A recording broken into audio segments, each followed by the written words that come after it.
Welcome back to season 2 of Authentically Peculiar with Marcia. I am your host, Marcia Blaine, a licensed professional counselor, a clinical hypnotherapist, an author, motivator, and life coach. Join us during this season as we begin to normalize freedom. Authentically Peculiar with Marcia. Welcome back to Authentically Peculiar with Marcia. Season 2, where we're normalizing freedom, and I have the honor of sitting here with this beautiful young lady, Miss DeShelle Burrows. Now, I'm gonna say this, y'all know I always got babies everywhere, but I can't really call her a baby, but I kind of can, because I remember when she was pregnant with her first baby, and then the second baby. We were actually in our undergraduate program together. She was the first person that I met that had any interest in wanting to be a sex therapist. And people were looking at us like, say, what now? And so I'm going to introduce you to DeShelle. And I'm from Memphis. Oh, yes, we're from the Bluff. Yeah. So I just want to say now, don't let this intellect, fool you, because if we have to, we will. We really try to contain that. And so it's so beautiful. And I really hope that as we begin to talk about Black relationships and intimacy and really pulling things together, that we really will honor all the people to get free in some things. Because, this whole bondage thing is not working. But let me introduce, because I really jumped in and got excited. Okay.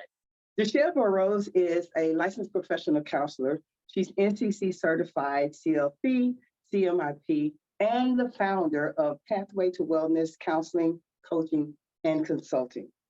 She opened her practice in 2020, y'all, at the height of the pandemic. At that time, we knew all of us as therapists had to get out here and hit it because it was needed. She is a sex therapy trained counselor. She is a trauma psychotherapist, and she specializes in curating safe spaces for women of color where they can feel protected, where they can feel heard, and they can go through their healing. She graduated from Argosy University in Atlanta, receiving her master's degree in clinical mental health counseling, and she understands that women are multifaceted. We are not a single dynamic. We are multifaceted.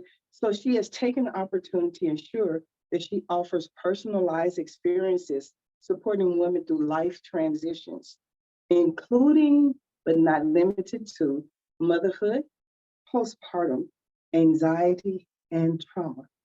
That's just the surface. Because when we start digging deeper into sex therapy, that's a whole nother level.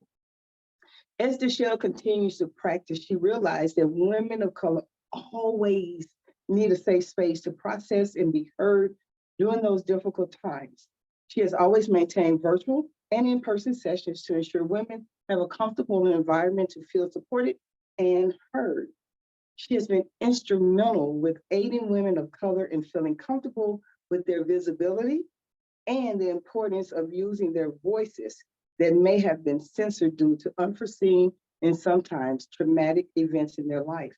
She has been beneficial in successfully helping them find themselves, becoming comfortable with themselves, and feeling empowered, not only in the boardroom, but the bedroom as well, increasing their own self-acceptance, encouraging better, long-lasting relationships. She works extensively with the Rape Crisis Center. She supports those victims through sexual assault, helping them to navigate that difficult time in their life. She works closely with those patients, making sure that she provides the sensitivity needed in such a traumatic situation. She is also a certified life coach where she assists women worldwide in making space for themselves. Lastly, she found another niche as if she wasn't doing enough. She jumped into the aviation business as an aviation coach and counselor and a consultant. Here's why. DeShelle was a dynamic flight attendant, right? She decided, I know those traumas. I know that environment. Let me come in and help you. You know what, DeShelle? You said she finds joy in all aspects of counseling and coaching career. but what she finds most joy in is spending time with her family and this life and those men in your life. But I find joy with you being here and saying yes. Thank you for having me. I am so excited. Me too. Me too. I mean, golly, when I thought about it, I said, I've known DeShelle now 15 years. 15 whole years. Yeah. Yeah. That's a long time. My baby's about to be, well, my oldest, he's about to be 14. So Right.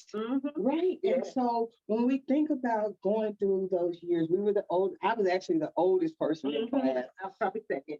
And so going through that, watching you mature through pregnancy and all of those different things, and then finishing your degrees and coming out and just really blossoming. Right. Tell me this, how effective or impacting was it for you to journey through your own self-empowerment and giving yourself a voice?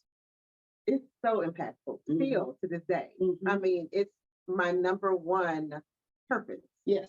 Is to have my own purpose and making sure that I'm heard.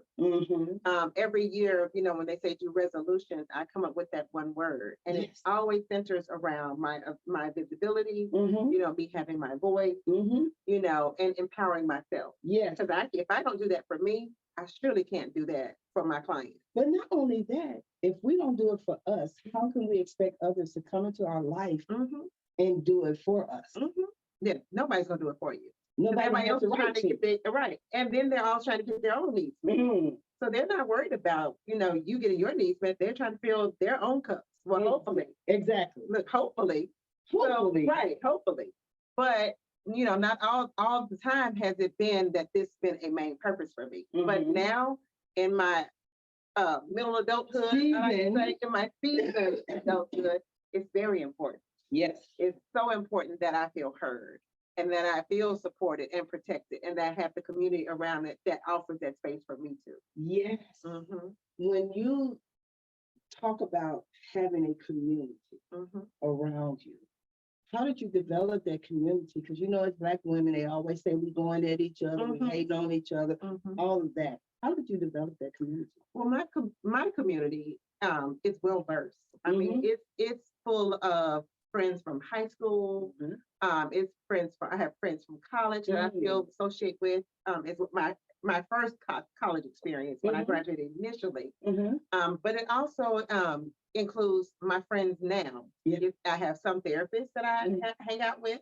I have my best friend that I've been best friends with for over 30 years. I literally was talking to her on the way here. That's how much we still are connected. But I have just been able to just be authentic and be my real self and let my community gravitate towards me. And when I feel like I need support from other people, I kind of put it out in the universe.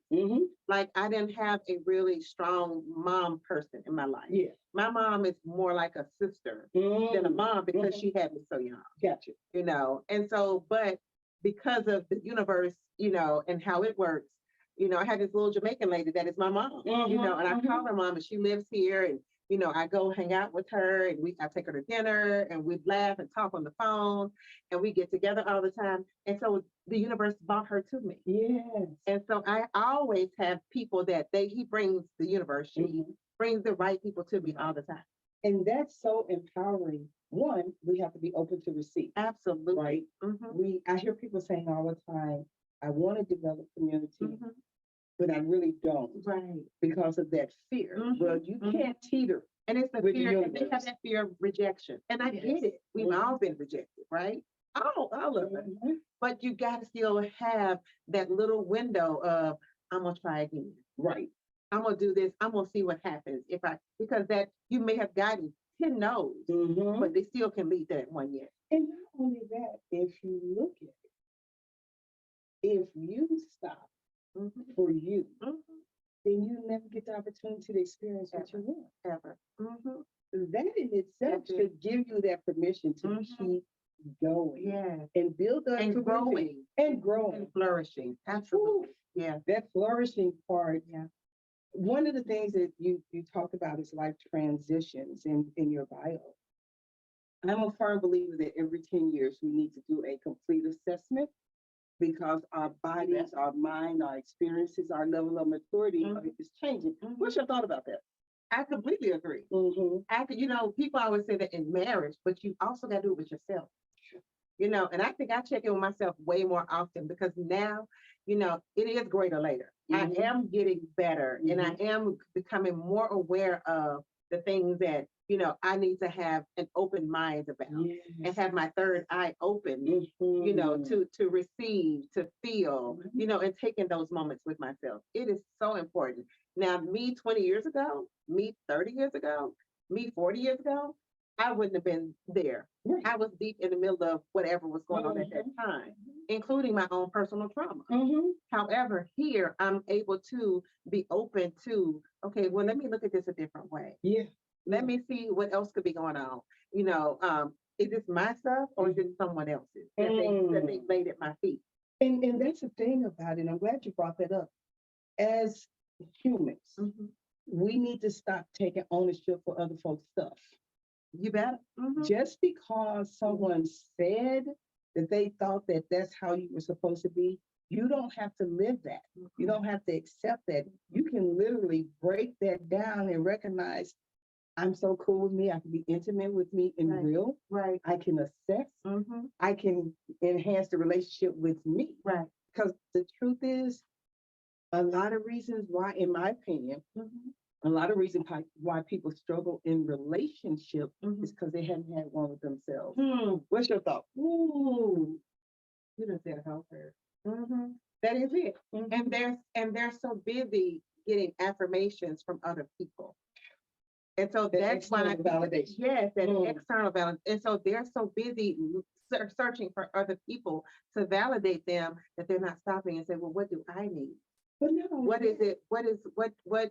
How do I feel my own cup? Right. But when you are looking for other people to validate you, that's how you get disappointed. All the time. And then you can't find your community. Because we right back there. We circle back. See how they work? Yeah. Because you missed out. You've missed out. Because you haven't trusted yourself enough, one, to fall in love with you again. Yeah. And I do daily. Listen. Daily. If you go on my Facebook page and it has you to write the little description, it simply says, I was who I was, I am who I am. I'm so cool with both of them. Right. Yes, I love that. Because my truth is if I didn't fall in love with me, the sexual trauma that I dealt with as a kid, the oftentimes feeling neglected, hearing from my mom, you really not supposed to be here because I wasn't expecting on having another baby. Feeling that, holding that for a moment, and then saying, that ain't my stuff. Yeah, that is yours. Absolutely. And I'm going to give it back to you. Man, listen. And I'm going to give it back to you. It is okay to feel that way. I'm so about giving back that I'll tell people, if these folks are gone, go to their grave. Give them their stuff back. That's it. Except my words, be giving their back.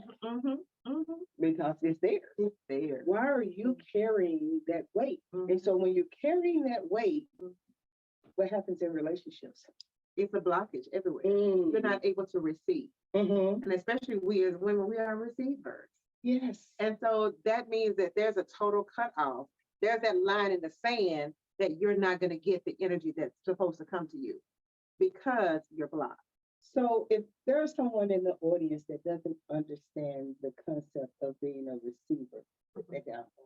So being a receiver is we are women and women are supposed to be the receivers. That's our divine feminine, right? Is to be receivers.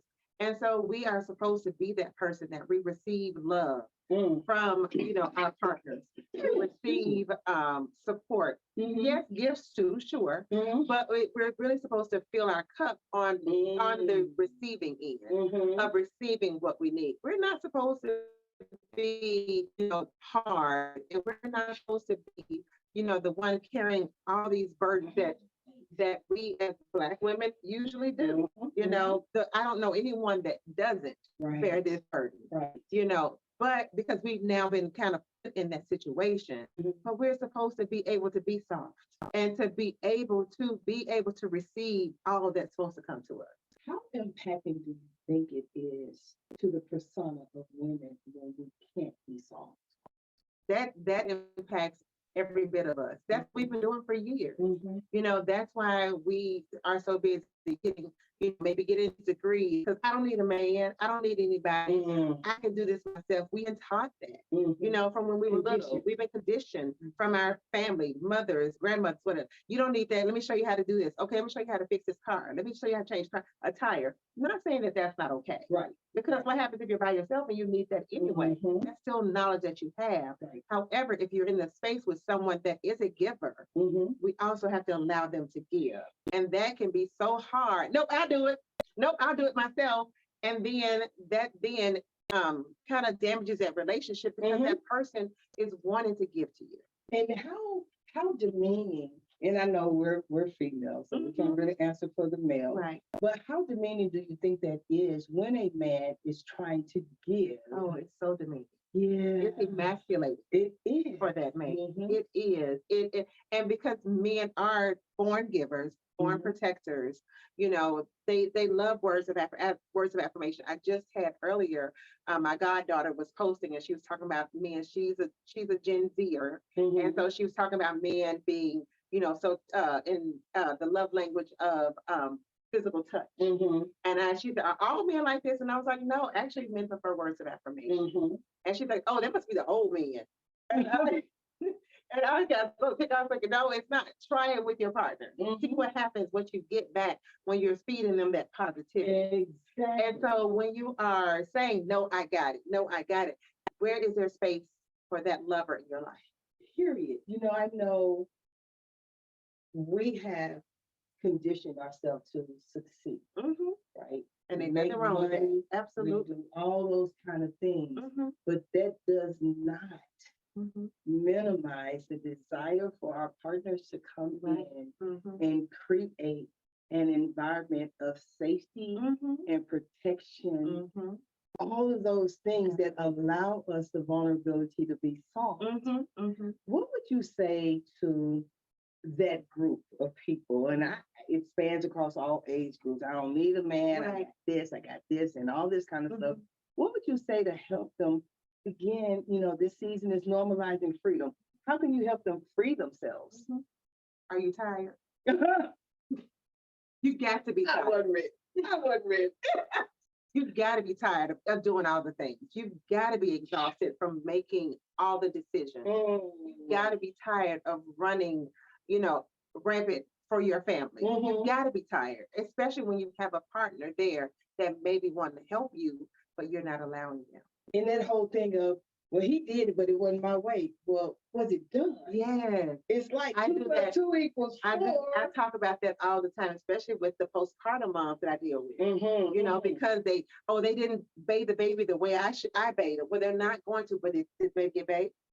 Come on now. You know, let this man nurture and father his child the way he knows how. Because then he's going to do it more. And then he's going to hear you affirm. Yes. The same way women need to be affirmed. Baby, I see you're tired. Let me take over. Let me do this. I know one of the things that I've had to help couples to see, because women will come in, I'm tired of being the one that make all the decisions and do this and handle the bills and all that kind of stuff. Well, stop. Yes. And he's like, what do you mean stop? Sometimes let the lights get cut off for a couple hours. Right. How else will he learn if he grew up in a situation where all he knew is mama got money, mama paid the bills, and that's it? There has to be some training room. Absolutely. For what it is that you need, but you also have to have some training room. I grew up in a family of very strong-minded women, mostly single, and I kept saying, in the South, I don't want that for my life. Yes. But I found myself getting into that as a single mom, and I kept saying, I don't want it. I don't want to be the only decision maker. I didn't like that part of my life. And so when I began to say, well, let me assess me. Yeah. What's happening, Marcia? What's going on? Right. That's something that we have to do. What would you say to men and women, because everybody's going to listen to this podcast, about doing those self-assessments and why is it important? Because it's important to see where this energy is coming from. Yeah. it's important to see it again. Is this yours? Did it come from someone else? You know, is it your values and your morals and your beliefs? Or are you going off of what your grandmother told you to do? So you have to recognize, are you sitting comfortably in what you're doing because it's yours? Or are you just going with the flow of what everybody else did in the generations before you? And then, so that's a good point. So then I asked, well, how happy are they? Yeah. And that's part of it. Let's just get to the real. So are you happy with doing all these things? Well, no, not am I happy? I'm using them as my guide. Right. Are they happy? Are they happy? Your partner? Yeah. No, not even my partner. Okay. Mama now. Okay. Yeah. Auntie, uncle, cousin. Okay. Yeah. Because you can definitely see what happened. I can look at my family and I can see, you know, in certain instances, you know, with some of my extended family members, you know, that they just there, you know, but when I can talk to them about the issues that I have or somebody else brings, you know, it's just like, oh yeah, just pray about it. But sometimes you need a little bit more than pray. Listen, you know, to get through some things because we are changing. We're forever changing. We're forever evolving. And sometimes you have to understand, are we evolving? Are we evolving together? Right. Are we evolving at the same pace? Because normally we're not, you know, but is my partner still willing to be the partner with me as I evolve? And even, and I want to put this out there, I do know that as women, we are conditioned to mature faster. And I think we also evolve more. We do evolve, you know, more. Because we become the, you know, the parent, because we're working in this day and age now. You know, maybe, you know, 50 years ago, it wasn't the case. Right. But now we are working full-time jobs. We are trying to come home and on a swivel, prepare a whole meal. We got trying to get all the kids down for bed. Dad comes in, dad may sit down watching sports or playing video games. You know, that's not the norm in everybody's house, but it is in a lot of households.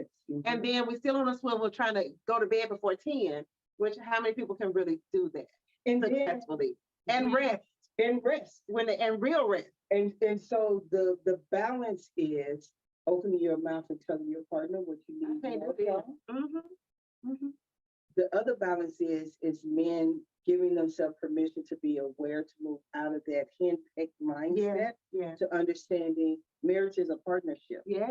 Now, y'all be getting mad. Man, I was getting ready to say, y'all be getting mad because y'all want some tooth at the end of the night and she tired. Yes. And you can't understand why she tired and why you had to relieve some of that burden. Like, and also because you've all you did was walk up to her, kiss her, and now you think she's wet. Man, come on. But you ain't done intimacy conversation. Listen. But you've done nothing else to validate this woman and all that she's bringing to you. You have not kissed her all week. You have not texted her, I love her. You have not said, I appreciate all the things that she does. Some of the same things she should also be doing for you as well. But you get home, you know, she's probably cooking, she's probably hot, slaving over the stove, trying to get the spaghetti ready or what have you. And then you come in and you think you're going to kiss her from behind. And you wrap your arms, maybe grab a breast or two, you know, thinking, yeah, she looking good behind the stove, you know. And then you think, oh, she's going to be ready tonight. And then she looking at you in her head like, I can't stand you. Right. I'm exhausted. You don't see that I'm tired. You know, you don't see that the kids could be bathed, you know, while I'm making dinner, you know, all these things. And so then everybody's upset.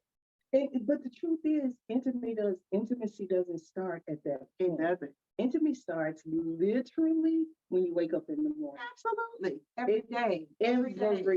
Every day. Yes. And it starts, especially, you know, if you're trying to build up to sex, you know, during the week, you might need to start that on the weekend. Listen. You might need to start giving that attention, those words of affirmation, you know, figuring out what your partner's love language is and giving them more of that. Not your love language, but theirs, which is what we normally do. We take that whole quiz and we look and we see what ours is. So mine is acts of service.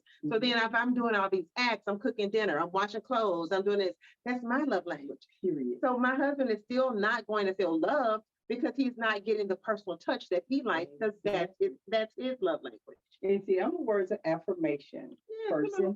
Right. And I would tell people in a heartbeat, I don't need little things. I Mhm. need to hear what's coming out of your mouth and then Right. your actions Of need to course. follow up. Mhm. But I hear, you're so strong, I don't.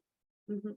There's Throw nothing that I out can the do to window. do. Right. Throw, Right. throw that whole strong concept out the window. It has been abused, Mhm. overly used, Mhm. and taken advantage of because people that walk in a place of strength usually have come through a hell of a time Yes.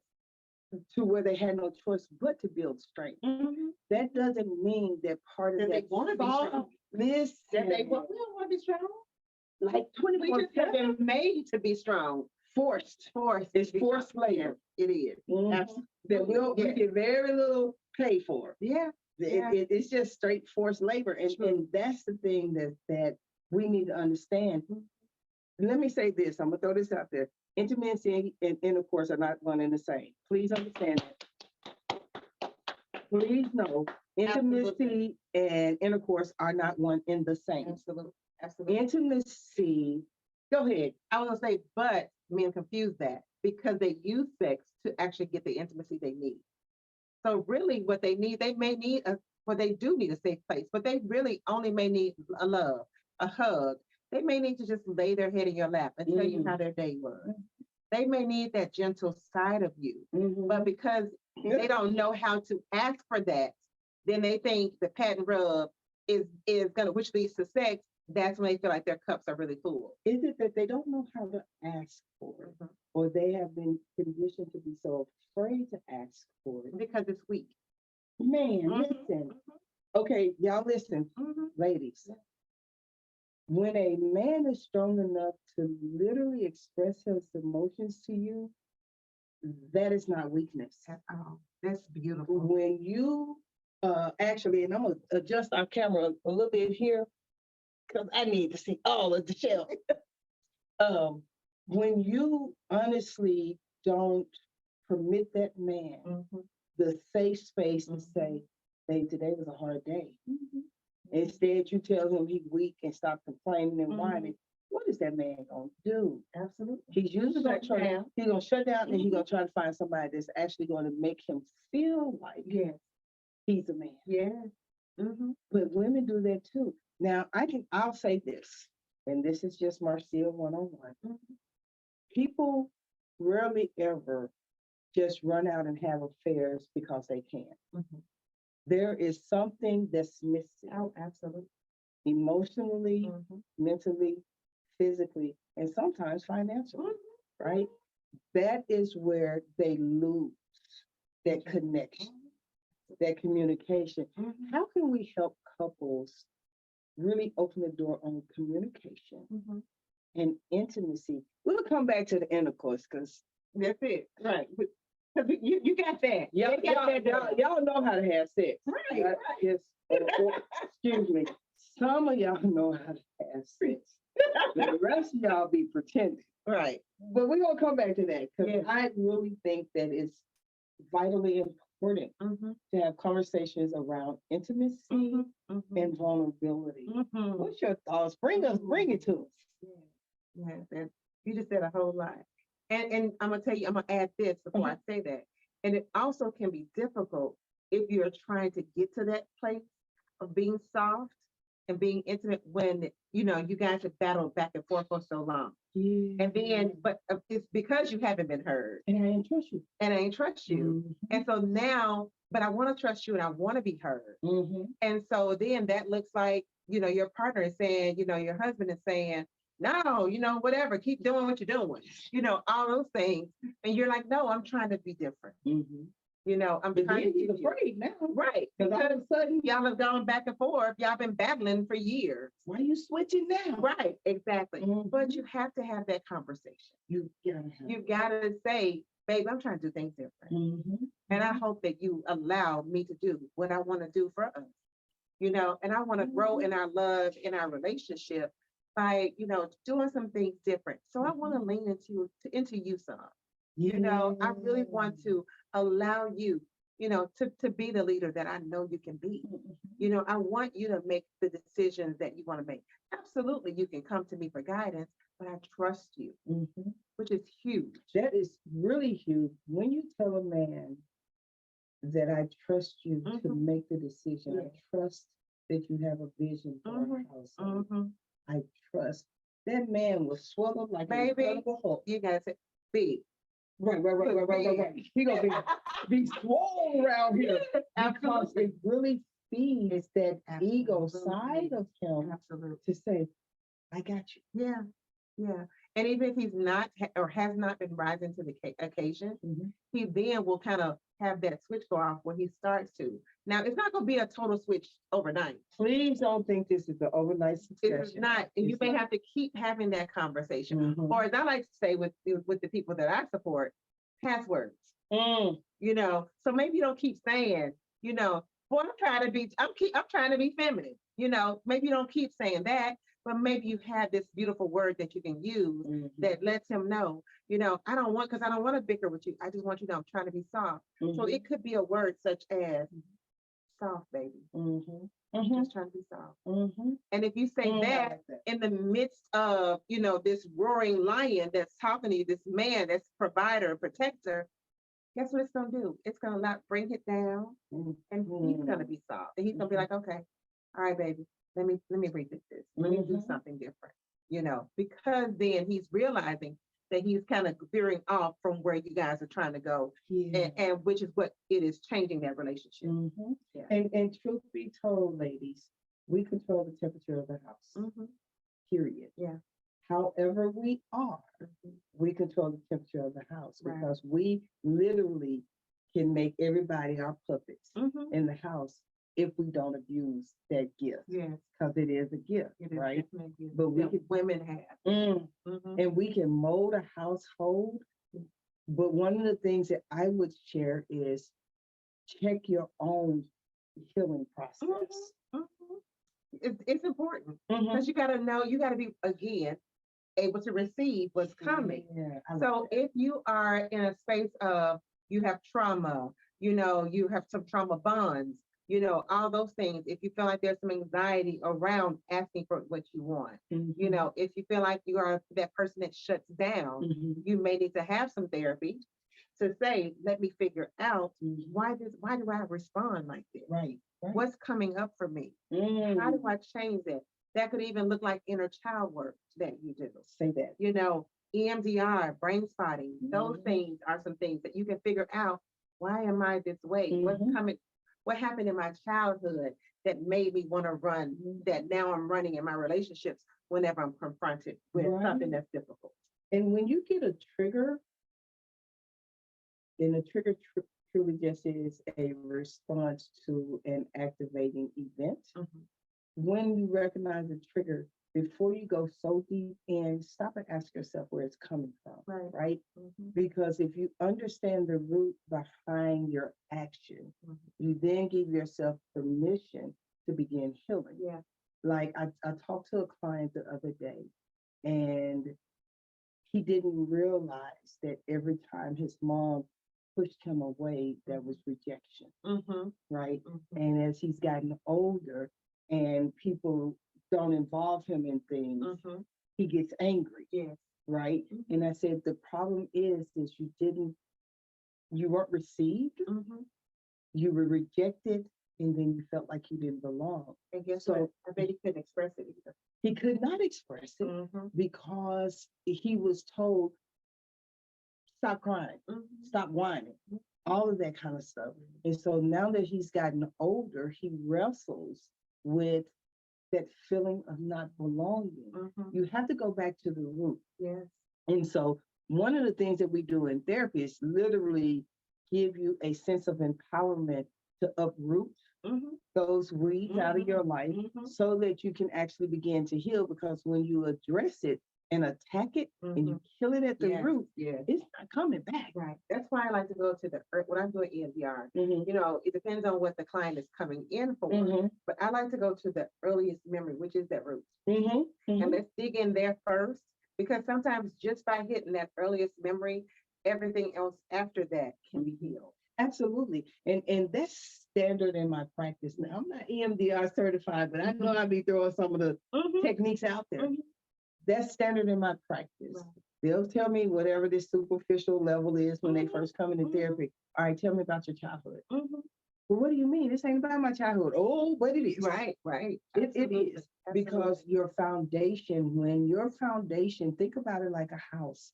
If your foundation has a crack in it and you don't see it, Right. and you constantly building, but your foundation is crumbling, the rest of your house is gonna fall. Yes. We got to go to the root. That's your foundation, and find out when was the last time you saw yourself happy. Most people can't even define They happiness. can't. They can't. That's the thing It's so sad. it so really sad. is. It so really sad. is. Yeah. And I hit them with define happiness that has absolutely nothing to do with anybody. But Oh no, they don't know how to find time for themselves. They don't know. They can't even remember the last time they did something for themselves alone without 10 people with them.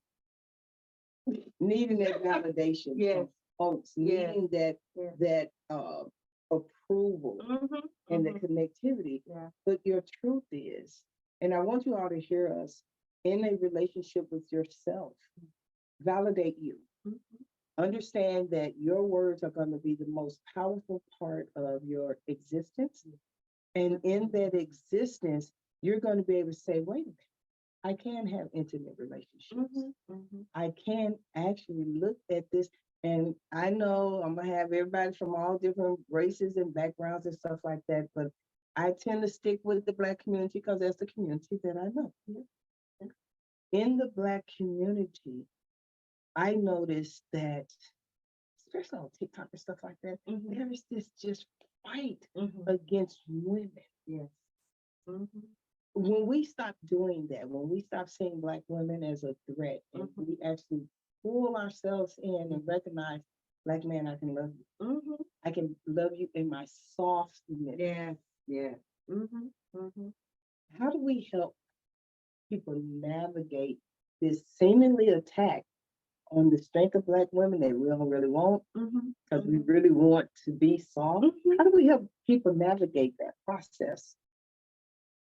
Consistency. You know, still standing up and saying, but this is what I need. You know, and also honoring that with yourself. Don't let anybody else talk you out of what you need. Ooh, you better say it. You know, and so if they say, oh, girl, you just fine, pray about it. You just need prayer. You know, I know you want to go to therapy, but just pray about it. But if in your heart of hearts, you're saying, I need therapy because I know I got some work to do. Don't allow that person to then steer you off your course. Give it a try. See what happens. You know, and we do that a lot as women. We will, you know, then allow that person, and they may be going to therapy themselves. But not only that, a lot of times people would discourage you from going to therapy because they don't want you to see how they've been manipulating. Oh, you, yeah. right? For their own good. Yeah. Especially when you start with changing boundaries, you know, setting those roots, taking care of yourself instead of pouring into them. You know, if you're saying, nope, this is, you know, your holiday. I always like to tell my clients, okay, one day of a month needs to, at least one day needs to be your holiday. Yes. For me, it's every Friday. That's my holiday. You know, and so that's a self-care day that I get to take care of myself. And that could look like me sleeping in. You know, that could look like me getting a mani-pedi if I want to. That could look like me, I'm always going to meditate and pray. But that could look like me doing, you know, making space for yoga, you know, just making space for whatever I need. Sitting out in the sun. It's so beautiful right now. This is my favorite time of the year. And so even if it's doing, it doesn't have to be spending money. It doesn't have to be, you know, doing maintenance activity. But it's about enriching your soul with radical self-care. Radical self-care. And the thing about it is don't limit yourself because of finances. We know that people have issues with finances. Absolutely. There are so many things that you can do that won't require any money. Light a candle. Sit outside. Listen to some soft music. Invite your partner. Pandora is free. Man, listen. And I rock Pandora. YouTube is free. Invite your partner into that safe space.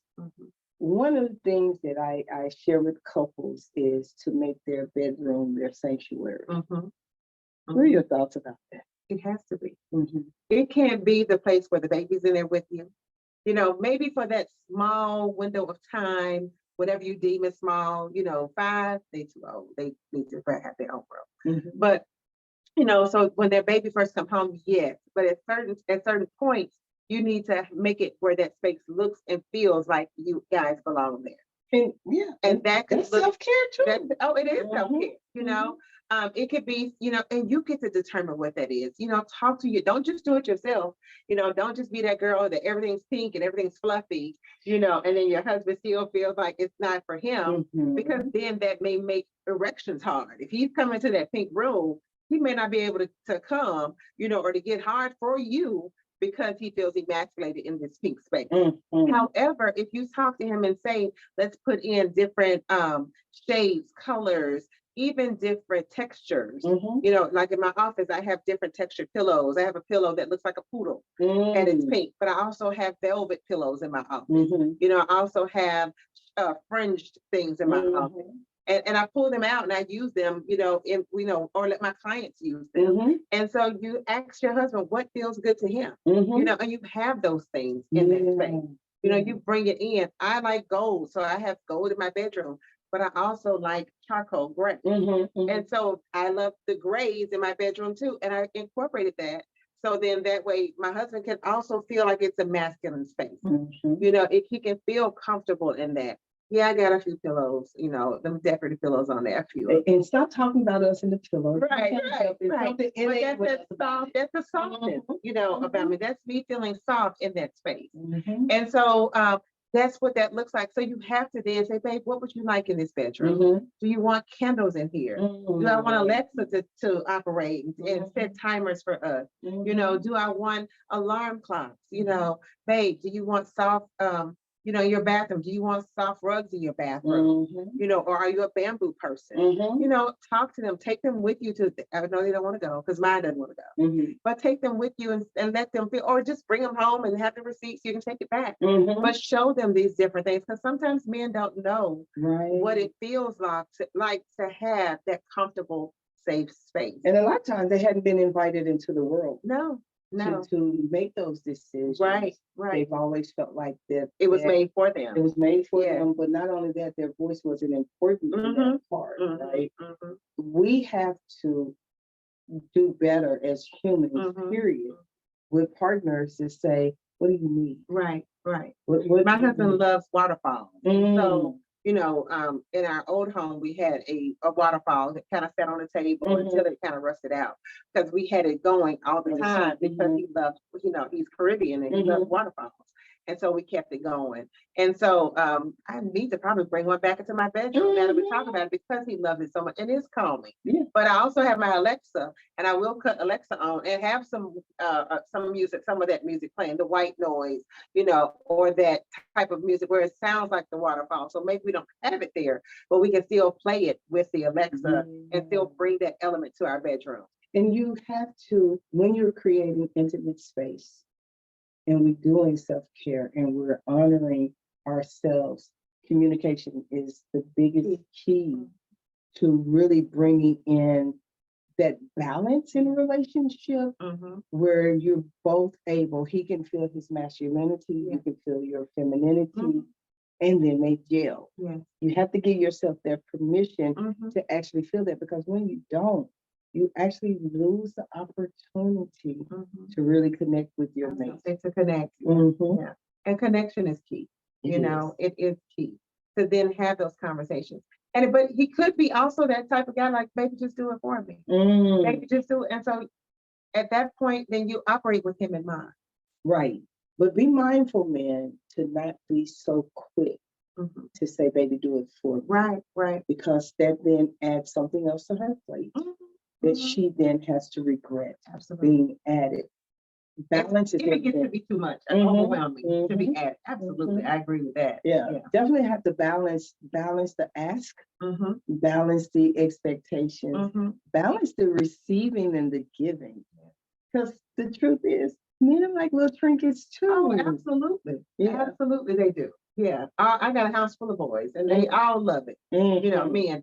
include my husband, and they all like to have a little something here and there, when I come in with a special treat or, the favorite thing to eat or, new cologne. I'm the one that buys their cologne, and because my husband's like, well, just buy what you like, because you're the one smelling it. So I then say, okay, I'll find you something I like, and then I'll buy the cologne. And then recently he had one cologne, he got down to one. And I was like, you can't wear the good cologne to work. I got to go find you, a regular everyday cologne. And then you're not you want to be 60 or whatever. You have your differences, because they're scented creatures. They really love scents, and things. So, you might even look at fragrances and things and look at what he may like versus what you like. He may not like all the rose, and stuff, but he may like tobacco scents, or woodsy scent, so I like to have candles with both, or sage and eucalyptus, and, those kind of things. So it can be gender neutral. Yeah, to in my just bedroom. balance. Yeah. This was such a powerful interview. I'm so appreciative. What would be some words of wisdom before we get out today? What would be some words of wisdom on finding intimacy, enhancing relationship, and loving yourself in the midst? I say start with being soft. Start with figuring out what's going to be gentle for you. Because if you're then able to work on yourself, then it almost kind of explodes out. And so then it will come into your relationship. It will present itself, even in work relationships. If you are kind of easing back into, I'm going to just receive, and I'm going to be that person. I'm going to receive the compliments.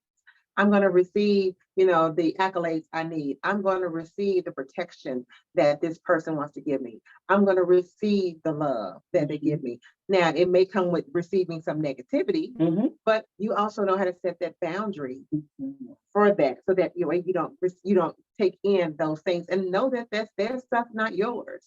And so then you're able to then have more intimacy because you're ready to receive it. And you're ready to allow your partner to then, open up. At that point, he may then want to touch your butt. He may want to text you a little bit more, but it may look like you texting him first, getting the ball rolling, kind of thing, letting him know, oh, wait a minute, we doing this? This what we doing? Oh, well, let me figure out this again. I'm gonna try it again tomorrow. One point in my relationship, my husband would text me every day. He is that person. He texts me when he gets to work. He texts me when he's home. He's just that person that checks in. I don't check in. I hate checking in. And so I'm not that person. But because I know he likes that, I even set a timer on my phone, and I don't even know if he really figured out that I text him the same time every day, and was like, and it would just kind of go off. How was your day? That would be my text. But that was enough for him to feel like I care, to feel like, I'm taking space. Yes, I'm being intentional. Again, it was set as a timer in my phone as a reminder, but it was something that let him know I'm checking in to see how you're doing, every day. Yeah. If y'all don't take nothing else away, take that away. Set a timer to be intentional. Right. That is phenomenal. Listen, girl, we don't have to do this again because there's so much that we can flow through that relationships need. And I really do want to come bring you back so that we can discuss, and we'll get it scheduled, discuss postpartum. Yes. New parenting, and really understanding how that impact is, right?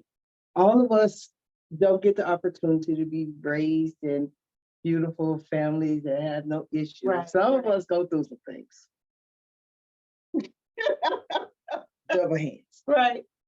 But to be able to help individuals that are going over that bridge of newness and in that postpartum world, even after loss and things of that nature, I think it's so very important for us to come back and address that part of the conversation as well, so that we can help people guide towards healing. And normalizing that what you're needing is okay to need. That's the one thing is the generation before us, the baby boomers, I'll say, they didn't do a lot of talking and communicating to us about, when they didn't get their needs met.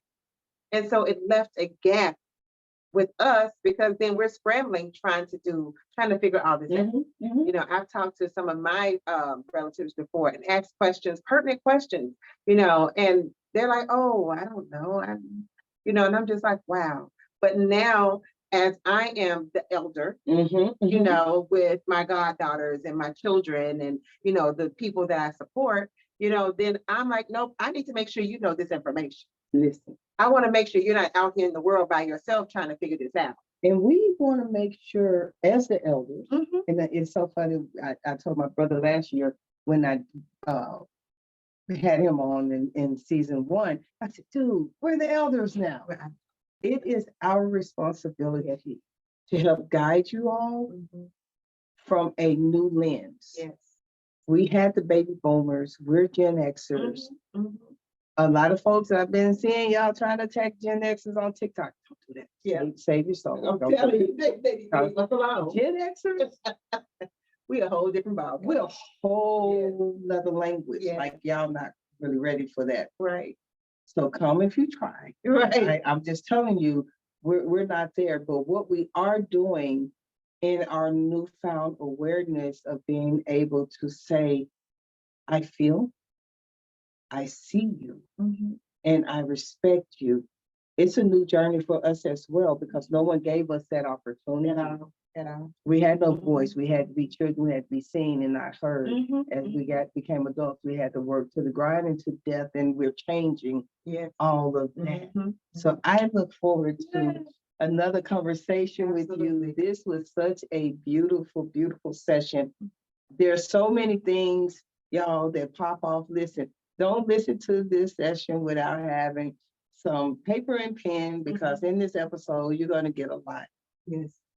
Go out to all your streaming apps, specifically Spotify, Amazon, YouTube, all of them, because that's where we're going to be dropping Authentically Peculiar with Marcia. You can jump on Spotify now, subscribe and like, YouTube, subscribe and like. The sessions are going to be released beginning in June, and they're going to run consecutively. Go out, grab them. Tell the people how to get in contact with you. Sure. You can get in contact with me. My website is thepathwaytowellness.net. My Facebook page is my name, DeShelle Burrows, LPC, NCC, I think it is. And no, NCC, LPC, sorry about that. And then IG, I have 2 pages, which is Sexy Women's Wellness. And I am _DeShelle. Love it, love it, love it. So listen, go follow, especially that Sexy Women Wellness. You're going to get a lot of information that's going to enhance your life, really empower you, and bring you to places of really self-acceptance and self-love. We'll catch you on the next time of Authentically Peculiar with Marcia. Remember, we're normalizing freedom, and you have the right to be free. Take good care.